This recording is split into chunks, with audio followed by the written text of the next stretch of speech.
नमस्कार, मैं हूं आशुतोष और आप देख रहे हैं नेशनल कवरेज के डिजिटल कारवां पर पावर ऑफ पर्सनैलिटी।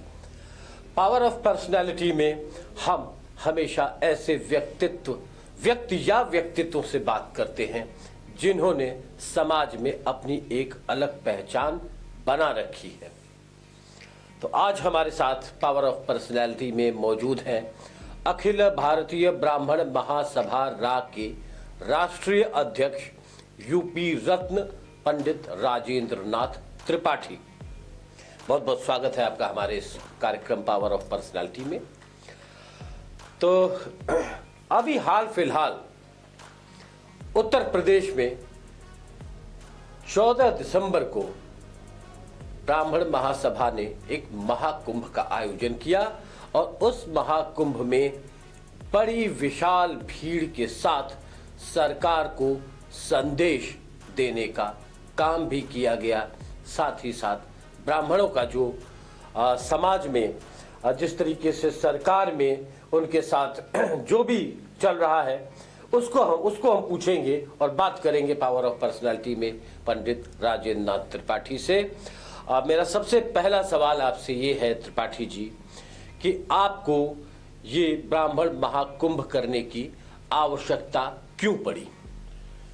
ब्राह्मण महाकुंभ का कार्यक्रम का विषय ही था कि सनातन और ब्राह्मण पर लगातार हो रहे हमले, उत्पीड़न, उपेक्षा, तिरस्कार का मूल कारण क्या है और निवारण क्या है, इस बात को लेकर के हमने देश प्रदेश के उन सभी सनातनियों को, ब्राह्मणों समाज के लोगों को, सभी दलों के ब्राह्मण नेताओं को आमंत्रित किया था और खुली बहस इस पर हुई थी।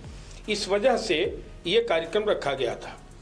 रणनीति, अब आते हैं इस पर कि रणनीति क्या है कि आगे ब्राह्मणों के लिए आप समय समय पर अलग और आवाज बुलंद करते रहते हैं, पूरे उत्तर प्रदेश में नहीं पूरे देश में। और मैं समझता हूं कि जहां तक संगठनों का सवाल है तो उनमें सबसे बड़ा आपका संगठन पूरे देश में है। तो क्या रणनीति रहेगी आगे ब्राह्मण समाज के लिए, किस तरीके से कैसे काम करने का संगठन का इरादा है? इस ब्राह्मण महाकुंभ के बाद हमने फैसला लिया है, संगठन ने फैसला लिया है कि विशेष रूप से उत्तर प्रदेश के 18 मंडल में हम फरवरी तक कार्यक्रम अपना संपन्न कर लेंगे।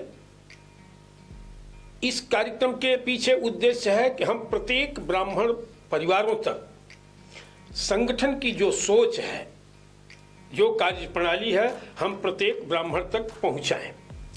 दूसरी चीज, राजनैतिक रूप से भी ब्राह्मण मूल्यवान हो, उसके वोट मूल्यवान हो, उसके हितों पर कुठाराघात बंद हो, उसका उपेक्षा तिरस्कार बंद हो, देवी देवताओं पर अभद्र टिप्पणियां, हमारे साधु संतों पर जो अभद्र टिप्पणियां राजनीति के विकृत महत्वाकांक्षी लोगों द्वारा जो किया जा रहा है, ये बंद हो। इस दिशा को लेकर के हम 18 मंडल में मजबूत कार्यक्रम अखिल भारतीय ब्राह्मण महासभा रा के तत्वावधान में करने जा रहे हैं। यूं तो आप लोग कहते हैं कि संगठन का सियासत से कोई लेना देना नहीं है, लेकिन अभी आने वाले दिनों में राम मंदिर में प्राण प्रतिष्ठा है और जिस ढंग से उसका भारतीय जनता पार्टी आयोजन कर रही है और जिस ढंग से उसको समाज में ले जा रही है, तो इस पर आपका क्या रुख रहेगा और ब्राह्मणों के साथ किस तरीके का व्यवहार अभी चल रहा है आपकी नजर में सरकार का?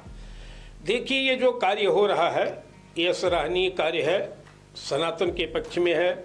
भगवान श्री राम, चाहे भगवान श्री परशुराम, जो भी अवतारी हैं वो सबके सर्व समाज के हैं, सबको आदर इनका करना चाहिए। लेकिन एक मेरा निवेदन है, देश की जनता के नाम भी ये संदेश मेरा समझा जाए कि बाबरी मस्जिद को विध्वंस करने वाले महान क्रांतिकारी उन परिवारों का उस दिन सम्मान किया जाए जो शहादत दिए हैं, जिन्होंने नेतृत्व किया उस आंदोलन का। आज भी वो जिंदा हैं, भारतीय जनता पार्टी के कद्दावर नेता, चाहे मुरली मनोहर जोशी जी हों, चाहे आडवाणी जी हों। इस तरह के क्रांतिकारियों का उस दिन सम्मान होना चाहिए और उनके नेतृत्व में भगवान श्री राम लला को की प्राण प्रतिष्ठा होनी चाहिए। तो और देश में अच्छा संदेश जाएगा कि इनके नेतृत्व में आंदोलन हुआ था लेकिन अलग ही जो बात सोशल मीडिया और सोशल साइट्स पर लगातार चल रही है और उठ रही है, उनको जैसे जहाँ तक याद आता है कि 1992-93 में वो जब राम मंदिर का प्रकरण हुआ था बाबरी मस्जिद का, तो उस वक्त कोठारी बंधु का नाम आया था। अब ऐसे लोगों को जिन्होंने अपनी शहादत भी दी उस वक्त में, उनका तो छोड़िए, लाल कृष्ण आडवाणी और मुरली मनोहर जोशी तक के ऊपर सवाल है कि उन्हें आमंत्रित किया जाएगा नहीं किया जाएगा, और सोशल मीडिया पे ये सवाल चल रहा है। तो इस पर आपका क्या कहना है कि मतलब किस तरीके से इनको समायोजित किया जाए? नहीं, इन महान क्रांतिकारी राम मंदिर के लड़ाई के ये महान क्रांतिकारी हैं जो मर गए, उनके परिजनों का सम्मान होना चाहिए। जो जीवित हैं तो सर्वश्रेष्ठ सम्मान। और मेरा तो ये मांग है कि अभी वो जीवित हैं जिनके नेतृत्व में आंदोलन किया गया था, उनके हाथों प्राण प्रतिष्ठा कराया जाए तो देश में और अच्छा संदेश जाएगा। मेरा एक सवाल था आपसे कि ब्राह्मण संगठन की आप अगुवाई करते हैं, उनकी अलख जगाते हैं, उनकी आवाज बुलंद करते हैं, तो सरकार का ये जो रवैया है इससे ब्राह्मण कुछ नाखुश नजर आ रहा है अंदर खाने से, क्योंकि जगह जगह ब्राह्मणों को प्रताड़ित, उपेक्षित, तिरस्कृत किया जा रहा है, न्याय से वंचित किया जा रहा है। तो एक बड़े समाज का मैं नेतृत्व कर रहा हूं, लगातार मैं संघर्ष भी कर रहा हूं पीड़ित पक्ष को न्याय दिलाने के लिए, लेकिन कहीं दूर दूर तक न्याय की प्राप्ति पीड़ित परिवारों को नहीं हो पा रहा है। अब इसके लिए सरकार दोषी है या ब्यूरोक्रेट्स दोषी हैं या कोई नेता दोषी है, यह भी हमारे महाकुंभ का एक विषय है कि इस पर भी चर्चा हो रही है। या तो अगर ब्यूरोक्रेट बेअंदाज है तो ब्यूरोक्रेट सरकार को बदनाम करने का कार्य कर रहा है, अगर ब्यूरोक्रेट पर लगाम नहीं कसी जा रही है तो सीधा आरोप जाएगा प्रदेश सरकार पर कि प्रदेश सरकार बदले की भावना से ब्राह्मणों का उत्पीड़न करा रही है। आप कभी कभी विवादों में भी रहते हैं, आपने विकास दुबे का नाम भी ले लिया था कि विकास दुबे की लड़ाई लड़ी जाएगी और इस तरीके से, तो क्या कुछ सरकार की तरफ से क्या आपको फीडबैक कुछ रहता है कि मतलब आपको नहीं ऐसा करना चाहिए या कुछ इस तरह की बात रहती है क्या? देखिए, जो सही रहेगा ना वो निर्भीक होगा, चाहे वो विकास दुबे हो चाहे कोई हो। किसी को न्यायालय जब दोष सिद्ध करता है तो वो अपराधी होता है। आज देख लीजिए कि तमाम हमारे समाज के ऐसे लोग प्रताड़ित किए गए, कालकौलित हुए, जमींदोज किए जा रहे हैं, उससे बड़े बड़े अपराधी मौज मस्ती से घूम रहे हैं। सरकार को समभाव से, समदृष्टि से किसी कार्य में अपने भाव को रखना चाहिए। जब उसमें असमानता होगी तो रिएक्शन होगा, असंतोष व्याप्त होगा।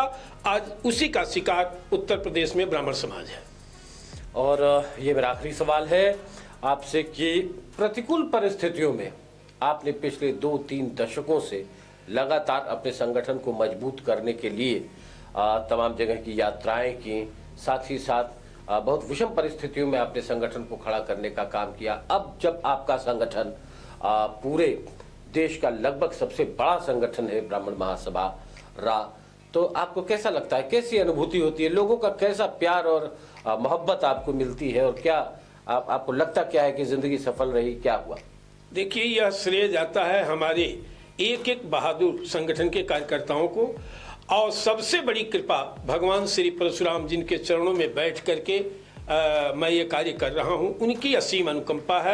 मैं कई बार ऐसा देख लिया कि जब मैं काफ़ी अधीर हो जाता हूँ, घबरा जाता हूँ, रात रात भर नींद नहीं आती है, तो लगता है कि साक्षात कोई मेरे सर पर हाथ रख करके और मेरा पीठ थपथपा रहा है कि बेटा आगे चलो, मैं साथ हूँ।